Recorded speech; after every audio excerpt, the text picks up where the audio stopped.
लगी है आग फूलों को, चमन में कौन बोलेगा। अभी जिंदा हो तुम तो बोलो, कफन में कौन बोलेगा।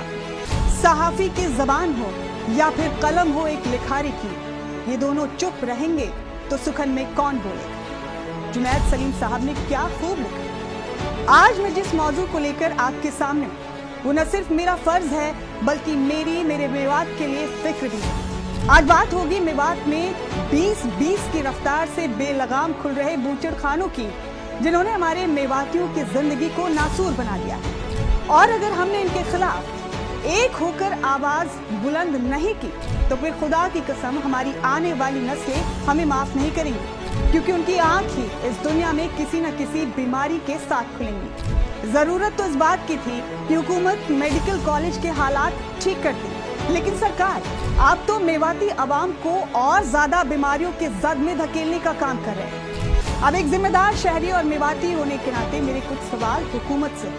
लगभग 15 से 20 बूचड़खाने खुल गए और 100 के करीब पाइपलाइन में। आखिर क्यों हुकूमत ने इनको बेलगाम खोलने की छूट दे रखी है?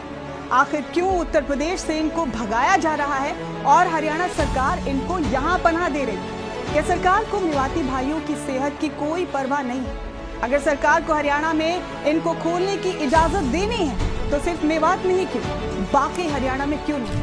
आखिर क्या वजह है कि हमें आंदोलन करने के बावजूद स्कूल कॉलेज तो नहीं मिलते, लेकिन बगैर मांगे सीआरपीएफ कैंप मिल जाते हैं। हमारी नौजवान नस्ल यूनिवर्सिटी के लिए आंदोलन कर रही है और बगैर आंदोलन के हमें बूचड़ खाने मिल रहे हैं। आज मेवात के सियासतदानों से भी कहना चाहती हूँ कि जब ये पूरी मेवात हर चुनाव में एक तरफा झोली भर भर कर आप लोगों को वोट करता है, तो फिर आपका फर्ज नहीं बनता कि आप भी अपने सारे गिले शिकवे बुलाकर मेवात को इस नासूर से बचाने के लिए एक मंच पर आकर इस शदीद परेशानी का हल निकालें।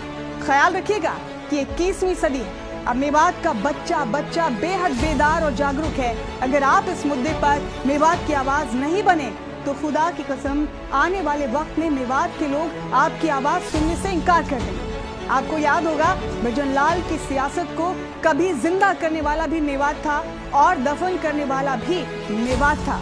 मुझे अपने इलाके के लोगों से ये कहना है कि अगर आपके नेता आपकी आवाज नहीं बनते हैं तो आप खुद अपने इलाके की आवाज बने। आपके और हमारे लिए कुछ भी नामुमकिन नहीं है, लेकिन अपनी मर्यादाओं और कानून के दायरे में रहकर। मेवात में चल रहे बूचड़ खाने हमारे गांव की हवा और बच्चों की सेहत खराब कर रहे हैं। बूचड़ खानों से निकलने वाले गंदे पानी और वध के बाद पशुओं का खून मेडिकल लिहाज से डंप नहीं हो रहा है। इस वजह से इलाके में गंदगी फैल रही है, खेत खराब हो रहे हैं, आसपास बदबू का आलम है और अब तो लोगों को सांस लेने में भी दिक्कत पेश आ रही है। इन लगातार खुलते बूचड़ खानों के मुमकिन नतीजे और भी ज्यादा खतरनाक हो सकते हैं। कोई एनओसी नहीं, कोई नियम नहीं, सिर्फ बीमारी और प्रदूषण। इन सारे नुकसानात के दरमियान एक सबसे बड़ा नुकसान ये है कि मेवात के अमन, मोहब्बत और भाईचारे के लिए ये बूचड़ खाने सबसे ज्यादा खतरनाक है, क्योंकि जहां कुछ एंटी सोशल एलिमेंट्स की शय पर गौपालक को ही गौ तस्कर बताकर लिंचिंग कर दी जाती है, वहाँ बूचड़ खाने किसी भी अनहोनी की वजह बन सकते हैं। आज बड़ी शिद्दत से मेरा दिल मिराज फैजाबादी साहब को याद कर रहा है। यार मकतल से बहरहाल गुजरना होगा, बच गए हम तो किसी और को मरना होगा। टाल देने से कहीं मसला हल होता है क्या? एक ना एक दिन तो कोई फैसला करना होगा। अगली नस्लों को तबाही से बचाने के लिए जो भी करना है इसी नस्ल को करना होगा।